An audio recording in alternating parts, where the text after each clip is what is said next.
say anything's possible. You gotta dream like you never seen obstacles.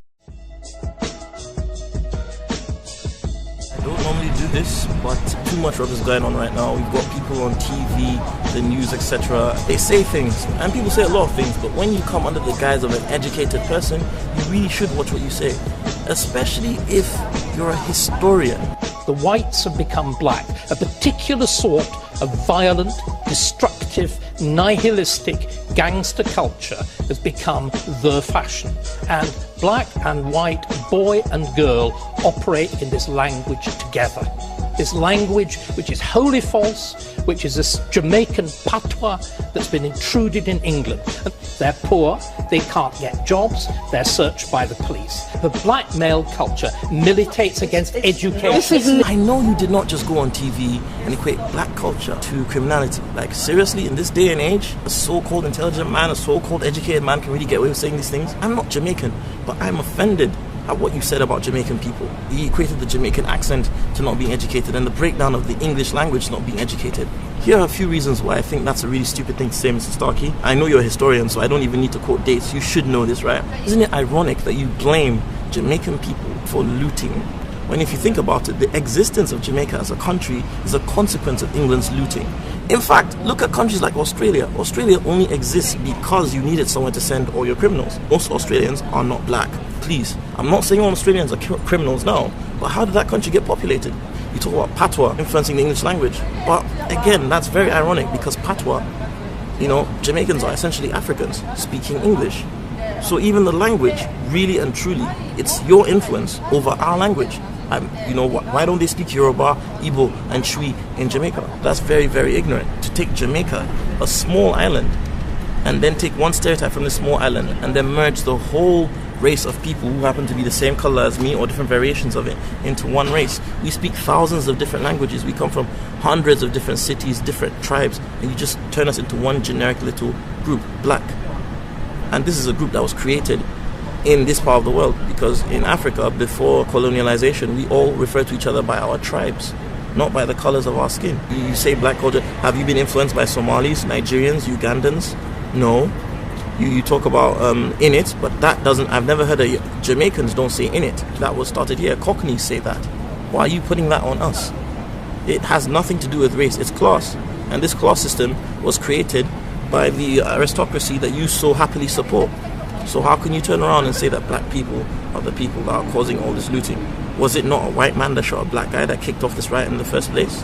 You want to talk about the influences that Africans have had on your people, that black people have had on your people? Then let's talk about the Moors who came over to Spain and taught Europeans to bathe twice a day, when Europeans were still bathing once or twice every couple of months because they were afraid they would peel their skins. Talk about the Moors who brought pipe-borne water, medicine, astrology and astronomy over here to Europe, when you guys were still bashing each other over the heads with clubs. And no matter how hard you try to erase this from history, there's still evidence left in Spain.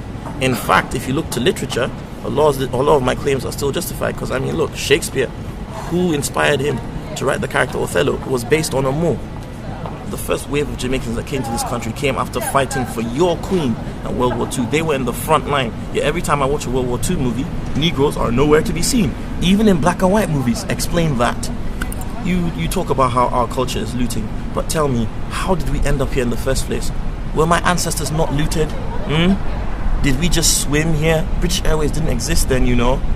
I mean, I know you're a Tudor historian, but come on now, only an intellectually circumcised baboon would make some of the claims that you made the other night. If you want to see evidence that we have nothing to do with looting, go to the museums. Yeah, British Museum. Go there. The only difference between us and you is that we don't charge people to see stuff that we've stolen. You want to talk about equating black culture to gang culture, but the first gangs in this country came after the World War, and they were Corsican, Jewish, Italian. I think there were a few French in there. This was after the war. There were the black people in this. Even if we move on to more modern times, the Cray twins were not black. The A-Team was not black. You look at the greatest robberies, the greatest ever acts of looting ever. You want to talk about old school, let's talk about slavery. Let's talk about the crown jewels. Where did they come from? Who looted that? You talk about modern times. Who's looting right now? Is it Jamaicans in Iraq looting? Last time I checked, it wasn't Buffalo soldiers going around killing people. That was your boys going around killing people. But you don't mind that. It's okay when white people loot, right? That's spreading civilization. Andres Breivik, he shot down he killed 85 people, shot about 30 or 40 of them. Some say he killed about 90 people. He injured more than 100 people. Now, when have you ever heard that a black guy went on a shooting spree like that? We can't even afford the bullets. Let's put it this way. There are more black on black crimes because when black people kill each other, it's black on black crime. When a white guy kills another guy, it's just crime. Hitler killed about 16 million people, 18 million depending on who you ask, and Stalin killed about 20 million. They were all white. That's white on white crime, right? Now let's talk about football hooliganism. That came to rise in the 80s.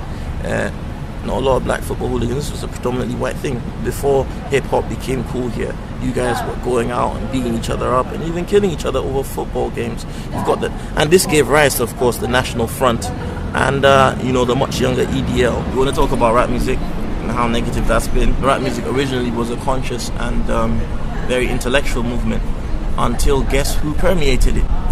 That's right. Who owns the record labels, the distribution companies? Who's selling it? Who's in charge of PR? Who's in charge of marketing? Not us. Who owns these channels? Not us. Who decides what gets on the channels? Not us. Most of the people buying these records now are 16-year-old white girls in middle-class homes. In fact, if you go downstairs, your little niece is probably listening to Soulja Boy right now. But you can't blame her on music because, for goodness sake, look at rock music. You're telling me that's peaceful? Slipknot? Marilyn Manson? Is that the positive influence you're talking about? Seriously, we can be subjective. We can go tit for tat all day. But really, it's black music? I don't even blame media anymore. I think I'm very, very fair. I blame ourselves too. Black people, we're at fault. And I blame this directly on you. All you comedians that go on stage and make minstrels out of yourselves and call it black culture, and all the audience who laughs and claps for this kind of rubbish, all you rappers that come out and talk about pimping out our black sisters and encouraging the youth to go out and steal.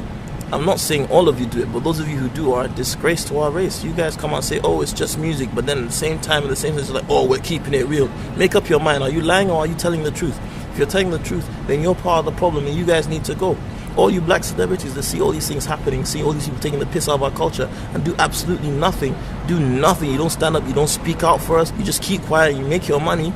You guys are part of the problem because the youth are looking to you. I'm not famous, you guys are. Why aren't you guys doing anything about it? We are the most inviting people. We let people come and we let them exploit our culture. When a white guy comes and he's not too good at rapping, oh, we love it. A white boy comes doing comedy in black venues or wherever, we accept him. But whenever we go to another venue and we try to do these things, do they accept us? You go to India, why don't you go become a Bollywood star? See if they accept you. They won't. But if an Indian guy starts rapping tomorrow, we'll all love him. I'm not saying we should stop loving, but we should start understanding that we should hold people to the same standards that we hold ourselves and other people hold us to. We should stop taking this rubbish. So next time when you're sitting down, and you're listening to a guy and saying, oh, he's too political, he's not black enough. Remember, it hurts when someone else says it to you, so don't say it yourself. Pick up a book and read it, man. We are all individuals, we all have our own ancestries, we all have our own things that we contribute to the world. We're not worthless like these people make us out to be. And also remember that not all white people are racist. Most white people are cool. Most people of every race are cool. It's people like Starkey I have a problem with. Because the same way when we do something, we make the rest of ourselves look bad, he just made the rest of white people look bad. Because a lot of black people now are going to think, oh, all white people are racist. And that's not right. We should all get on.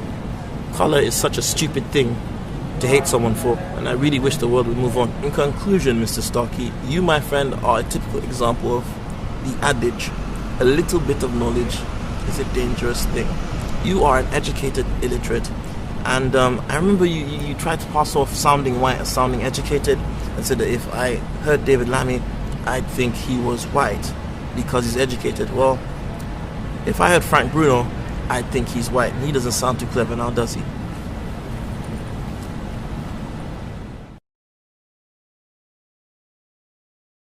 They say anything's possible. You gotta dream like you never seen obstacles.